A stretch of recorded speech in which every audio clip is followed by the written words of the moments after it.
মুহাম্মদীকে আল্লাহ শ্রেষ্ঠ বৈশিষ্ট্য দান করেছেন এই রাসূলের আদর্শকে প্রচার করার জন্য, রাসূলের আদর্শের প্রতি মানুষকে ডাকার জন্য, রাসূলের আদর্শের পরিপন্থী সকল কাজ থেকে মানুষকে বিরত রাখার জন্য।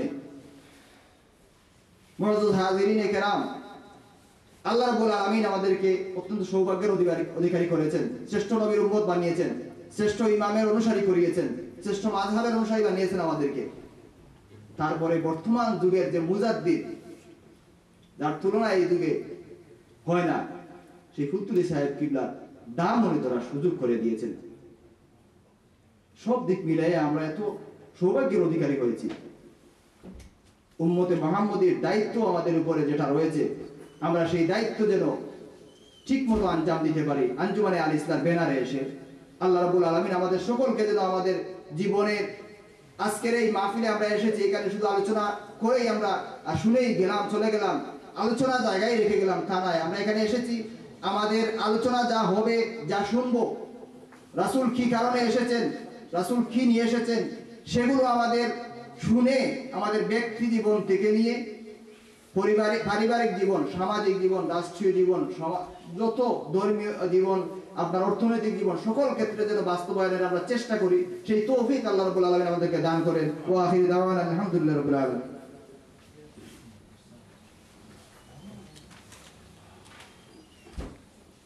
জাযাকাল্লাহু খায়র মাওলানা সাব্বির আহমদ সাহেব।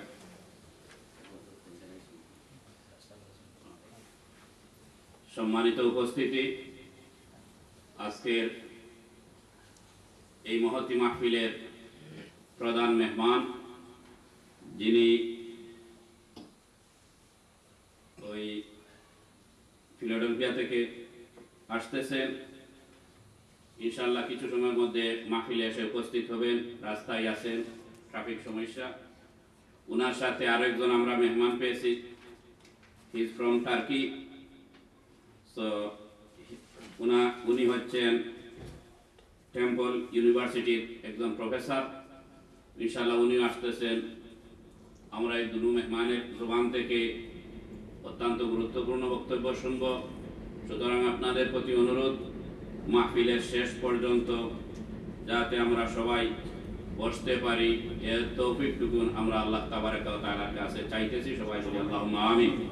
এখন আপনাদের সম্মুখে সংক্ষিপ্ত বক্তব্য পেশ করবেন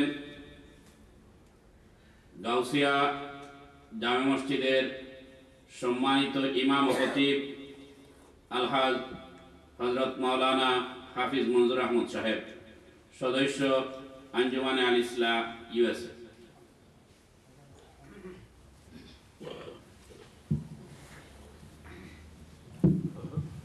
আসসালামু আলাইকুম।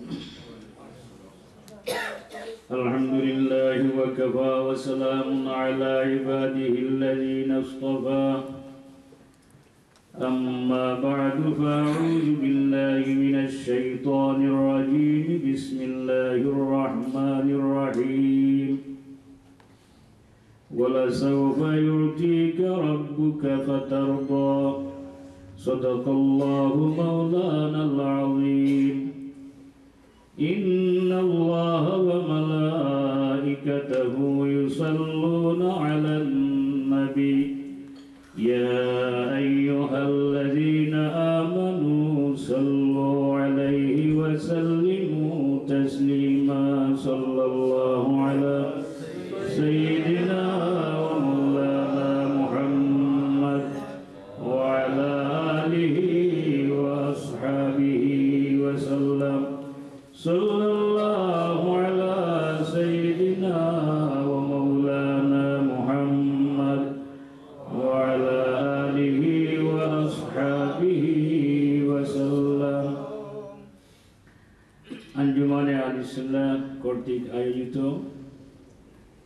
পবিত্র ঈদে মিলাদুন নবী সাল্লাল্লাহু আলাইহি ওয়াসাল্লাম আজকের এই মাহফিলের সম্মানিত সভাপতি, উপস্থিত উলামায়ে কেরাম, মুরব্বিয়ানে কেরাম ও আমার যুবক ভাইরা, আমি আল্লাহ পাক রব্বুল আলামিনের দরবারে অসংখ্য গণিত শুকরিয়া আদায় করছি যে আল্লাহ পাক রব্বুল আলামিন তার হাবিব মুহাম্মদুর রাসূলুল্লাহ সাল্লাল্লাহু আলাইহি ওয়াসাল্লাম যার আলোচনা আল্লাহ পাক রব্বুল আলামিন পছন্দ করেন এবং নিজেও আলোচনা করে থাকেন, সেই হাবিব মুহাম্মদুর রাসূলুল্লাহ সাল্লাল্লাহু আলাইহি ওয়াসাল্লামের আলোচনার মাহফিলে আসার তৌফিক দিয়েছেন। সবাই বলি আলহামদুলিল্লাহ। আমাকে সাবজেক্ট যেটা বিষয়বস্তু দেয়া হয়েছে, আসলে আমার কোনো বিষয়বস্তু ছিলই না। আমি অবশ্য সবাইকে সাবজেক্ট নির্দিষ্ট করে দিয়েছি, আমার কোনো সাবজেক্ট ছিলই না। আমার উদ্দেশ্য ছিল আলোচনা করবোই না, যেহেতু আমি মসজিদের ইমাম এখানকার লোক। তো আমাদের পরিচালক সাহেব আমাকে আদেশ করছেন যে শাফাআতুন নবী সাল্লাল্লাহু আলাইহি ওয়াসাল্লাম সম্বন্ধে আলোচনা করা যায়। শাফাআতুন নবী রাসূলুল্লাহ সাল্লাল্লাহু আলাইহি ওয়াসাল্লামের শাফাআত, একদল লোক আছে যারা এটার বিরোধিতা করে যে যদি কেউ রাসূলুল্লাহ সাল্লাল্লাহু আলাইহি ওয়াসাল্লামের শাফাআতের আশা করে তাহলে সে মুশরিক হয়ে যাবে। বলে নাউযুবিল্লাহি মিন যালিক। আমি বলি যারা এই ফতোয়া দিয়ে যদি কেউ রাসূলুল্লাহ সাল্লাল্লাহু আলাইহি সাল্লামের শাফাআতের আশা করে তাহলে মুশরিক হয়ে যাবে, এই ফতোয়া যে দিয়ে থাকে তার অন্তরে একটুও ঈমান নাই, না আছে? নাই। কারণ যে রাসূলুল্লাহ সাল্লাল্লাহু আলাইহি ওয়াসাল্লামকে মানে না, রাসূলুল্লাহ সাল্লাল্লাহু আলাইহি সাল্লামের কথা আমলের বিপরীত চলে, সে রাসূলুল্লাহ সাল্লাল্লাহু আলাইহি ওয়াসাল্লামের উম্মত নয়। আর রাসূলুল্লাহ সাল্লাল্লাহু আলাইহি ওয়াসাল্লাম যদি নিজে বলে থাকেন যে আমি শাফাআত করব, আর এরপরে যদি কোনো ব্যক্তি বলে যে শাফাআতের আকীদা রাখলে শাফাআত করবেন রাসূলুল্লাহ সাল্লাল্লাহু আলাইহি ওয়াসাল্লাম, এই বিশ্বাস যদি কেউ রাখে তাহলে মুশরিক হয়ে যাবে। তো ওই ফতোয়া যিনি দেয় তার অবস্থানটা কোথায় যাবে আপনারাই বিচার করুন। হাদিস শরীফের মধ্যে এসেছে, বুখারী শরীফের হাদিস, হুজুর আকরাম সাল্লাল্লাহু আলাইহি ওয়াসাল্লাম ইরশাদ করেছেন, আন জাবির রাদিয়াল্লাহু তাআলা আনহু قال قال رسول الله صلى الله عليه وسلم من قال حين يسمع النداء اللهم رب هذه الدعوة التامة والصلاة القائمة آتي محمدا الوسيلة والدرجة الرفيعة وابعثه مقاما محمودا الذي وعدته। এই যে হাদিস, আমরা আজানের পরে যে দোয়া পড়ে থাকি, কিছু আর শব্দ কিছু বেশি আছে বুখারী শরীফের হাদিসে, সেগুলা নাই, অন্য হাদিসে আছে। ওই যে হাদিস হুজুর আকরাম সাল্লাল্লাহু আলাইহি সাল্লাম ইরশাদ করতেছেন যে আজানের পরে, মান ক্বালা হিনা ইয়াসমাউন নিদা, আজানের পরে, মুয়াজ্জিনের আজানের পরে যে ব্যক্তি এই দোয়া করবে, যেটা আমরা আজানের পরে দোয়া করি কিনা, আমরা কিন্তু অনেকে জানি না। যদি আজানের দুয়ার ফজিলত কতটুকু আমরা জানতাম তাহলে নিশ্চয়ই আমরা যত কঠিন হোক না কেন সেটা আমরা শিখার চেষ্টা করতাম। কিন্তু অনেক মুসলমান আছে এত বড় একটা গুরুত্বপূর্ণ দোয়া অনেকের জানা নাই, এই জন্য দেখা যায় আজানের পরে অনেকে মুখ বন্ধ করে থাকে। তো যা হুজুর আকরাম সাল্লাল্লাহু আলাইহি ওয়াসাল্লাম ঘোষণা করছেন যে যখন মুয়াজ্জিন আযান দেন, আযান শোনার পরে যে ব্যক্তি এই দোয়া পড়ে আল্লাহুম্মা রাব্ব হাযিদ দাওয়াতিল আতি, হুজুর আকরাম সাল্লাল্লাহু আলাইহি ওয়াসাল্লাম বলতেছেন হাল্লাত লাহু শাফাআতি। বলেন সুবহানাল্লাহ। রাসূলুল্লাহ সাল্লাল্লাহু আলাইহি ওয়াসাল্লাম বলতেছেন তার জন্য আমার শাফাআত হালাল হয়ে যায়, আই ওয়াজাবাত লাহু শাফাআতি, তার জন্য আমার শাফাআত করা ওয়াজিব হয়ে যায়। বলেন সুবহানাল্লাহ। এটা তো বুখারী শরীফের হাদিস। বুখারী শরীফের হাদিস কিনা? বুখারী শরীফের হাদিস। হুজুর আকরাম সাল্লাল্লাহু আলাইহি ওয়াসাল্লাম ঘোষণা করতেছেন, হুজুর আকরাম সাল্লাল্লাহু আলাইহি ওয়াসাল্লাম অন্য হাদিসে বলতেছেন শাফাআতি লি আহলিল কাবাইরি মিন উম্মতি, আমার উম্মতের কবিরা গুনাহগার যারা মৃত্যুর পূর্বে গুনাহ করে ফেলেছে কিন্তু তওবা করবার সুযোগ পায় নাই, কবিরা গুনাহ সাথে নিয়ে সে কবরবাসী হয়ে গেছে, সেই কবিরা গুনাহ যিনি করেছে তার জন্য আমি কাল কিয়ামতের দিন শাফাআত করব। বলেন সুবহানাল্লাহ।